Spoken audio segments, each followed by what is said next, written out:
Boy, Albenny was shit. Yeah, it was mediocre at best. Yeah, I'm Jonn Ritland, that is... The Derbinator. Before we get into this review, how was being at Without a Cause yesterday? Better than was watching Money in the Bank, from what I've heard. It was. By the way, support your local indie wrestling. We will be actually doing a video sometime in July to commemorate our 1 year of starting to go to indie shows. Yes. That's 2 months away. Anyway, yeah, this was like shit, and some good in the middle. Mm-hmm. And that's not saying much. It was just not that good of a show. I'm sorry. If you dig into the great big pile of bullshit, you might grab a few gems out of it. You might. Those gems are quartz and they're pretty much worthless, but there they are. It's just, are you preparing for your trip to Scotland here soon? If I do that accent in Scotland... You will get killed. Probably. Okay. Don't do that then. I would prefer you alive. But also, we start off with Heyman and Brock, and look, I'm sorry. They've killed the Money in the Bank briefcase concept for the men. They've killed it. I don't think they've killed the concept of it. Let's take a look at the last 3 years. Ambrose was the last good one. Right. Corbin was terrible. Okay. Braun's cash-in was terrible. Okay. What good does Brock having the briefcase do? I didn't say Brock has anything good to do with the briefcase. I'm just saying that as a concept, it's not a bad idea. It could be used to push better talent. However, this Money in the Bank is worthless. Right. At this point, I would just leave it for the women and just scrap it for the men. I think that's an overreaction. I don't know, but the bottom line is I'm just beating around the bush. This Heyman Brock thing, fans should have been able to throw chairs, throw trash, everything at the ring, scare Heyman, not scare Brock. Because Brock would lose attention and then flip the Coliseum upside down. He might. I'm done with this. And I know Heyman's in his role. Brock is there for the money. And whatever. If I got the deal, I would take that deal too. I don't blame Brock for that. Yeah. But I'm done with this. We didn't need him back. And if you think we needed him back, sorry, you're wrong. Okay, he's listening to a briefcase like a boombox thing. What's it telling you? Ding, ding, ding, ding. I think someone left their keys in here. I think it's a Hot Wheels. It's action figures, so Zack Ryder's going to steal it. Rollins gets here. He's going to burn it down. That is arson, Seth. Stop trying to commit arson. Stop telling the fans to commit arson. Yes. And then we get Heyman bringing up Becky, saying something like... waiting for your girlfriend to main event the show that you've been dreaming of being on. Yeah, you waited 7 hours for the main event to show, or, watch your girlfriend main event to show you've been waiting to main event, or something. You brought up 7 hours. Yeah, I was like, whatever. Yeah, and then, so, by the way, Rollins should have been allowed to throat punch Heyman right there. Granted, it would have been like punching a bullfrog, so trying to get through that throat pouch would have been ridiculous. He's not Jeremiah. And Jeremiah was a bullfrog. So, here's Kofi. Yep. And, okay, we're going to have a tag match later that we're going to get into. And Foley is greeted by a whole bunch of people with this new title that, don't worry, we will get into it. Yes, we will. Zayn and Lashley are talking backstage. Zayn wants Lashley to soften up Braun because they have a match now. And they have such great history together. Zayn and Lashley. Lashley's sisters. This, by the way, is about almost 1 year to the day of that segment. And it wasn't too long after this at last year's Money in the Bank, which was in June, Zayn got destroyed and then was on the shelf for a while. Yep. Zayn, I hope Zayn is able to leave soon. Whenever his contract's up, just whatever. Yeah. Because they need to clear house. They don't care about 80% of the roster. They don't. And then we get Kofi and Rollins backstage. Okay, they're doing whatever. They're talking and everything and all that. And Triple H is in charge again. I don't know why. Yeah, I don't know where they're going with this. Oh, into the toilet, judging by the ratings. And sorry, the talent doesn't deserve this except Brock. I don't know how many people would have actually tuned in tonight after what happened last night. It really pissed off a little bit. It was not necessary to give Brock the briefcase. That could be their finger poke of doom. That could be. It could be the equivalent of that. Or actually, it's Starrcade 98. An ending like that. And then we get to the finger poke of doom, which doesn't happen here, but could happen in Saudi Arabia. So it'd be the Bonesaw of Doom. Oh, God. So, yeah, it's going to be Kofi Rollins versus Lashley and Corbin in the main event. Why is Corbin in the main event? Because he's the nicest dressed out of everyone in the office. Yep, but he's an idiot. Yeah, but he's also the nicest dressed, and you know how management likes suck-ups. Yeah, but he's also an idiot. I mean, that's true. We then get Braun and Zayn, and it immediately goes backstage, and Lashley's kind of there, and then Zayn and Braun run back out there, and then a little bit of scuffle, and then Braun beats him after the bell rings. Why? They don't like Braun. Why do they hate Zayn? What is the point of this feud? Time filler for that 3 hours. I mean, if they didn't have this match, you know how many matches they would have tonight? 5. Yes. Because one title scramble thing does not count. We'll get to that. We will. Charlie interviewing Braun, I think. Yeah, interviewing Braun. I don't know what's going on. Charlie looked great. That was great. Sarah Schreiber looked great. Yeah. We didn't get Team Do a Good Lucha thing out there. Oh, she was interviewing Lars. I'm sorry. She was interviewing Lars. And then Team Do a Good Lucha thing runs out there. Yes. And they get their asses kicked after knocking Lars down. By the way... They put in a good fight, technically speaking. That was about it. Yeah, of course, beating up 3 Mexicans is, again, something that Lars can fap to. You are now seeing it. Good luck unseeing it. So, Cesaro... That's what the screaming is from the beginning of his theme. Yeah, it's everybody having to see that. Cesaro with a new theme, a terrible theme, by the way. I would have just done the siren thing like... It's mediocre! I guess you'd only do the James Bond thing so long, like that James Bond style that he did. True. But it was better. Back when he wore the suit. Yeah, but it was still better. With the tearaway pants. That was cool. It's like Tai Chi in New Japan. And there go the pants. You can't let the crowd like you, though. That's the thing. If you're a heel, you can't let the crowd like you. Well, not in Vince's eyes. Well, no, I mean, just generally speaking, being a heel, if people don't like you, even if they respect your talent, they can't like you. That's key to being a heel. The problem is that Cesaro actually could be a really good face for the company. Oh, yeah, he could. They just don't want him to be. You know what I mean? He's too Swiss. That's what Vince said in Stone Cold's podcast. I mean, there's too many holes in his character. Yeah, thank you. So then we get Cesaro versus Ricochet, who's selling us back. Yeah. After the ladder match, by the way, the really brutal ladder match. That would have been a match of the year candidate, except Brock came down and ruined the whole thing, and Vince just basically shit on the fans. And Vince, we will celebrate when you retire or die. I don't really care. At least I will. So yeah, we get an ad, and then we're back. Yeah.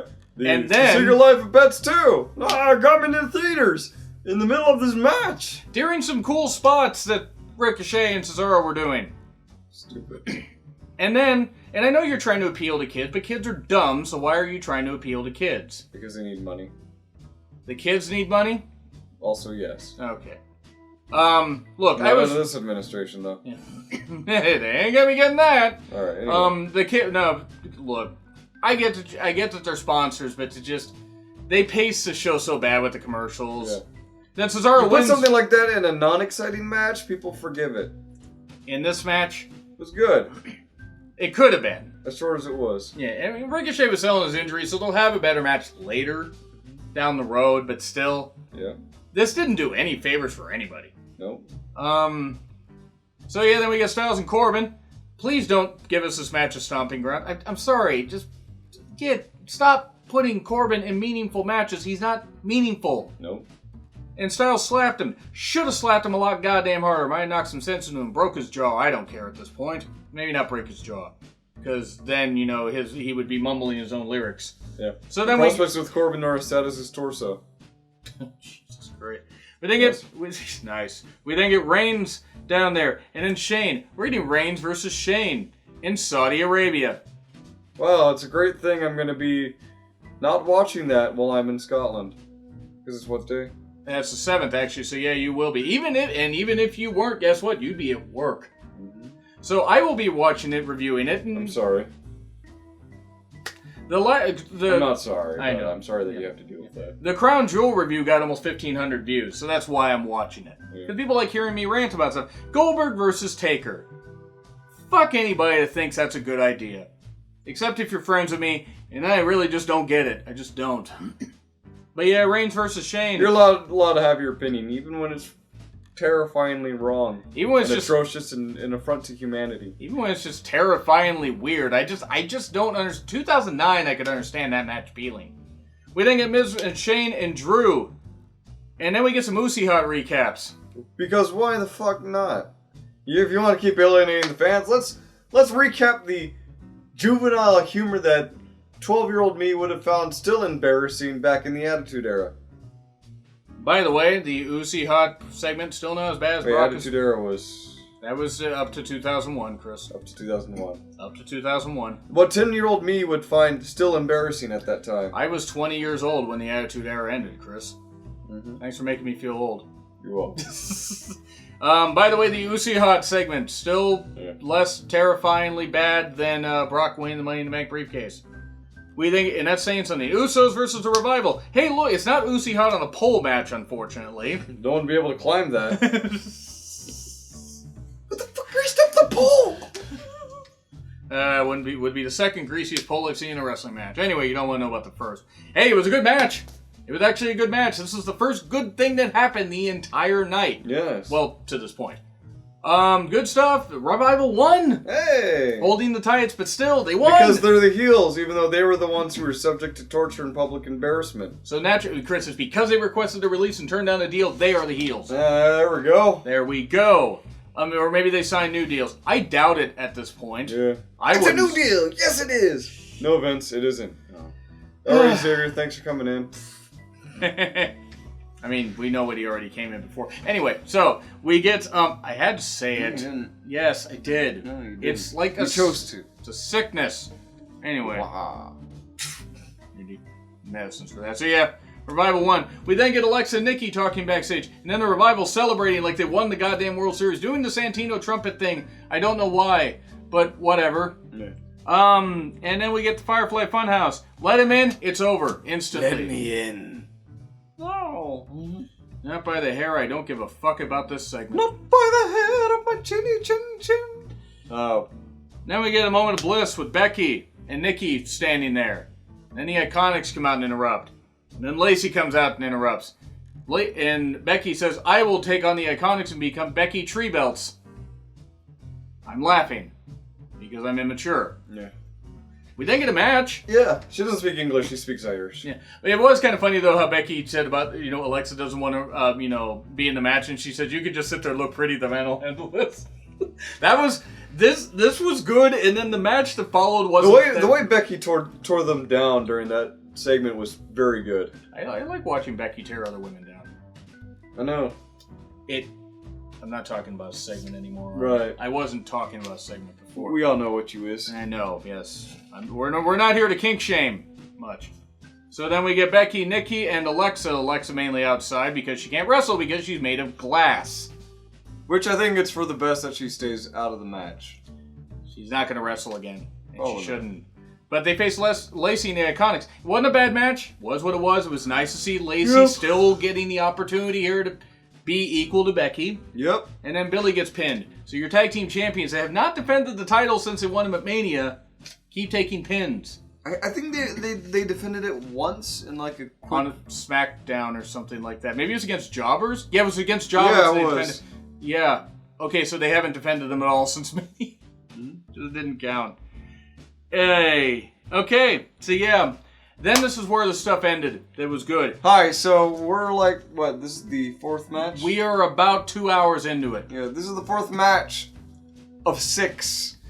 Yeah, because then we get Foley backstage with the new title that we don't see yet, but EC3 Mojo, No Way Jose, Good Brothers, Cedric and Naomi, not dressed like a bumblebee. Mm-hmm. Foley's reveal. DC character reference from Teen Titans. What? It's a DC character. Was it Killer Bee or? I thought she was just dressed like a bumblebee, like an actual bee. No, it was a character.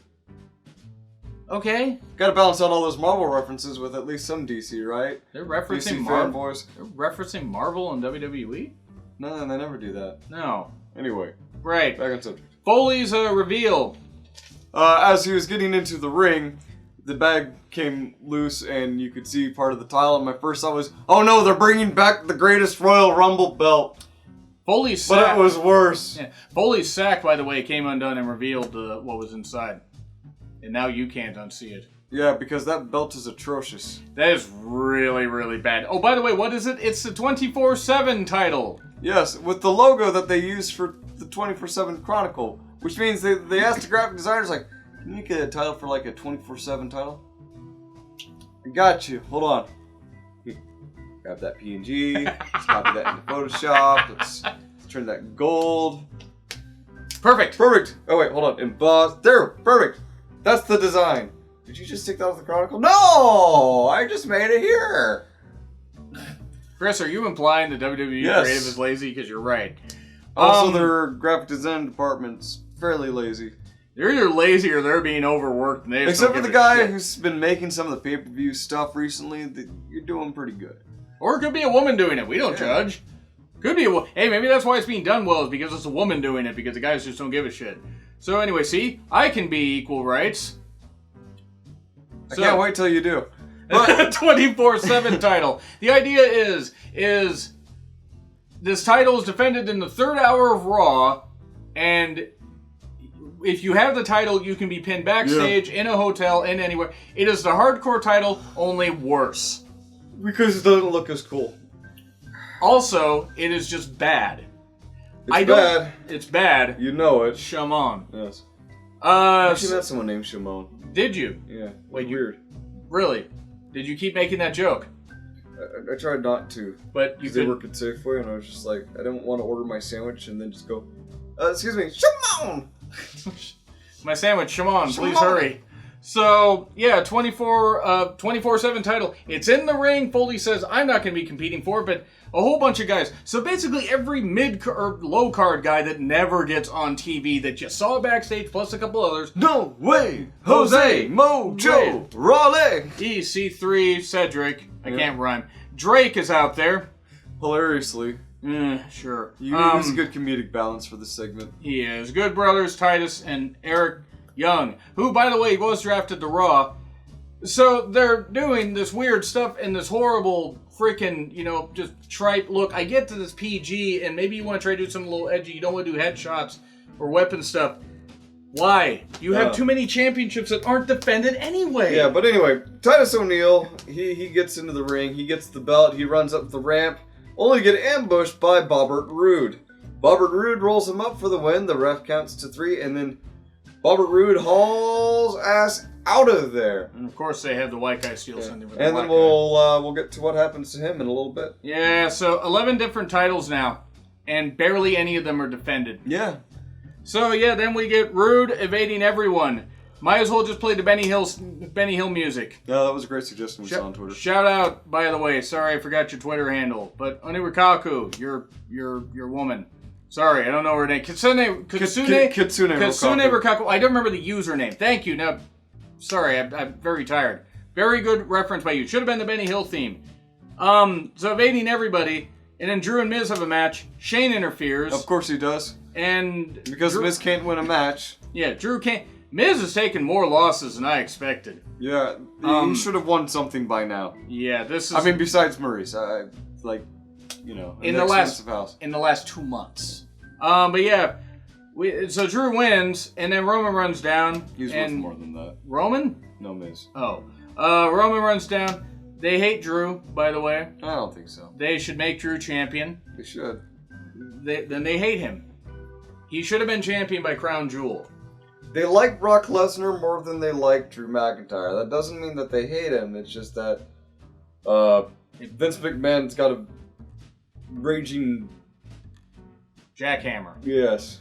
Vince is an idiot, also. For all that beef. All that beef. But you should like the Scottish beef. Anyway. So, yeah, Roode, Corbin, Lashley. Roode's like, I'm not here. Rollins and Kofi have another backstage segment thing. And then the state of the WWE, or the U.S. titles next week. Okay? The state of the U.S. title. There's one? Apparently. And because Joe's shoulders are up and we're going to do this and whatever, and I don't care. And then we get Truth doing this comedy thing with Roode. Hiding him in the trunk. Hide him in the trunk. He misdirects him. He's like, you need right here, get a seat. And as he opens up the door, a ref steps out He's like, what the hell? And yeah, R-Truth takes him out, pins him, gets the 24/7 title, hops in the car, and drives off. You might as well. And maybe one day, he'll get that match with Carmella. Might as well just cut our throats right here. Seriously, might as well cut the throats of everybody that's in here. Now, the 24/7 title has a lot of potential in it, despite its stupid look, because that needs a redesign. We can agree on that. But there's plenty of potential to use that to promote other talent by creating a YouTube series following the 24/7 title. They're not going to do that, because as I said on Twitter, WWE is dumb and bad at everything. But there's a lot of potential here to make it a viral thing. But they're going to have to try. I hate it already, and it's dumb. And it should have never been brought up. It is dumb, but there's always potential in even the dumb things. Remember when we thought, Broken Hardy was the dumbest thing ever made? I mean, to be fair, it's only like bad. It's only comical because of how bad it is. Right. I mean, Grant Matt took his own. I mean, don't get me. I'm actually trying to debate which is stupider here, this or the Firefly Funhouse.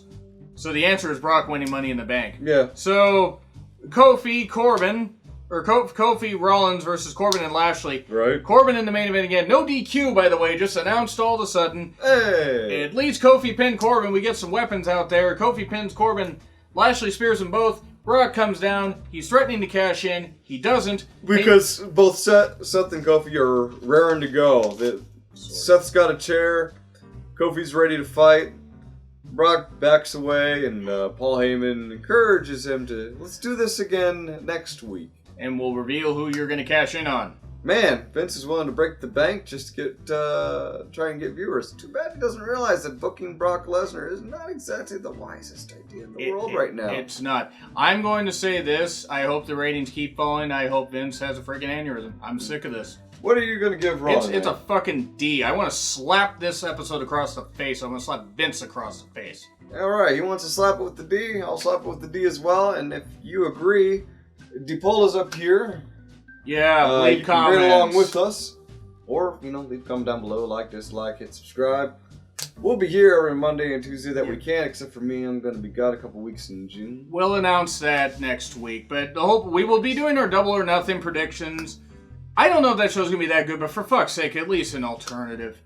Right. WWE talents deserve better. Yeah. Vince, you're an idiot. I wish you had gone to jail. See ya. Ba-da-ba-ba-da-bye.